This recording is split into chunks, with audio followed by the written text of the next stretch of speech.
Sand.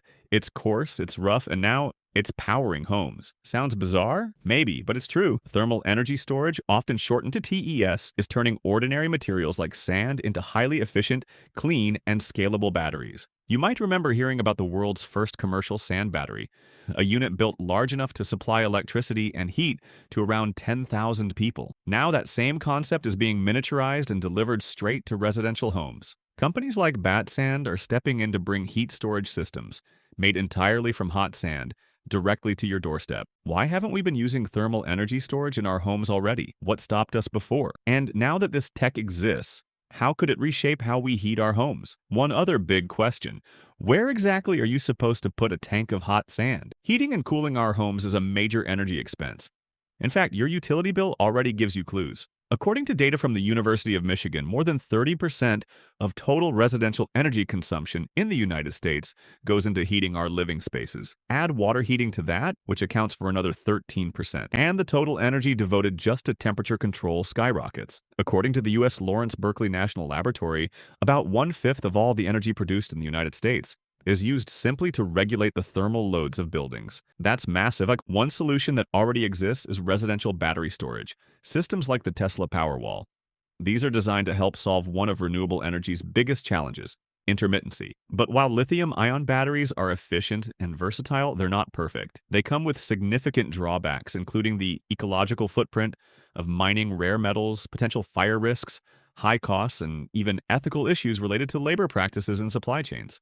So the question is, what's the alternative? That's where thermal batteries, or TES devices, come in. If you're unfamiliar or need a refresher, here's how they work. These systems don't store energy in the form of electricity. Instead, they store it as heat. Electricity, often generated from solar panels or other renewables, is passed through a heating element embedded in a thermal medium. This medium can be water, sand, molten salt, or any substance capable of holding large amounts of heat over extended periods. Once charged, this stored thermal energy can be released later, using basic cooling or airflow systems, turning that heat back into usable warmth. When combined with heat pumps and solar energy systems, TES devices can deliver extraordinary results. Consider Drake Landing Solar Community in Alberta, Canada, a place known for long, cold winters and short daylight hours. In 2012, this community met 96% of its yearly heating needs using solar energy. Just a few years later, in 2015 and 2016, they reached the incredible milestone of 100% solar-based heating.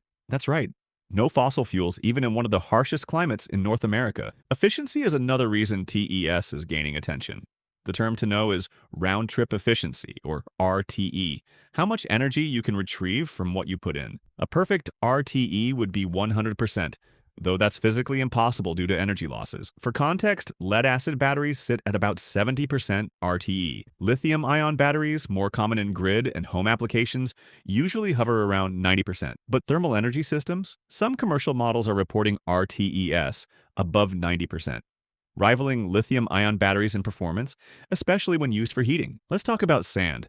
Why use it as a battery medium? It turns out sand is incredibly efficient at storing heat. First, it has low specific heat, meaning it doesn't need a lot of energy to heat up quickly. Second, it has a high density, so it can store large amounts of thermal energy. It can also be heated to temperatures well above the boiling point of water. On top of that, there are no chemical reactions involved, which makes sand batteries low maintenance, non-toxic, and safe. If the sand is properly selected and cleaned of organics, it's also non-flammable. That's why companies like Polar Night have drawn massive attention. Their commercial sand batteries use air to transfer heat in and out of the system. These setups have achieved efficiencies exceeding 90% and have shown that sand-based storage can scale. It works. So, if sand batteries work, why haven't we had them in homes until now? The biggest hurdle is size.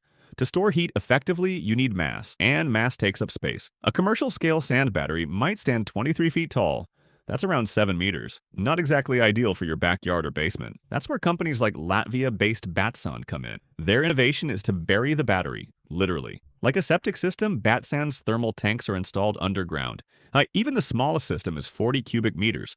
Still big, but hidden. Going underground also helps with insulation, improving performance, and reducing heat loss. These units are designed to serve buildings in the 300 to 400 square meter range and can store a whopping 10,680 kilowatt hours of thermal energy. That's assuming you've got 30 kilowatts or more of solar panels on your property. Another company taking a different route is Newton Energy Solutions from the Netherlands. Their NE store doesn't use sand, and it isn't buried. Instead, it's a thermal battery disguised as a water heater.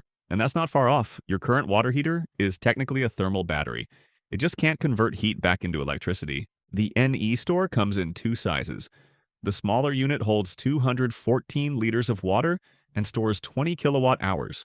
The larger version has a 320-liter tank and 29 kilowatt hours of capacity. Even the smaller unit can heat 600 liters of tap water to 40 degrees Celsius or 104 degrees Fahrenheit. That's more than enough for multiple showers, laundry, and other daily needs. Installation is fast, under 2 hours. The NES store uses vacuum insulation and thinner than average tank walls to store more heat in less space.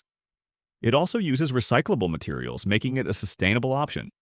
It's a drop-in replacement for existing water heaters and designed to work with photovoltaic solar systems. Still, why are TES systems just now gaining traction in residential markets? Again, size is a big part of the answer. Larger systems are more efficient, but harder to fit in or around homes. Cost is another barrier. Fossil fuel systems remain cheap, compact, and well-established. Plus, most people opt for versatility. If they can only afford one energy storage system, they'll likely pick one that does more than just heat. One of the biggest limitations of TES is converting heat back into electricity. Doing this causes energy losses, with efficiency sometimes dropping to 50 to 70%. Compare that to 90% for lithium-ion and 70 to 85% for pumped hydro. That said, since most residential energy is already spent on heating, storing heat directly is often more efficient and makes perfect sense. Price is also a concern. The NS store ranges from $5,400 to $6,500, installation included. Batsand's smallest unit starts at $7,760, but total installation costs push it to about $19,100. That's not pocket change, but the efficiency numbers help justify the cost. Nestor reports 95% RTE. Batsand claims 92% for storage and 94% for discharge. Even if these are best-case estimates, they're solid. Combining TES with solar panels and heat pumps redefine home energy systems. The thermal load moves off lithium-ion batteries,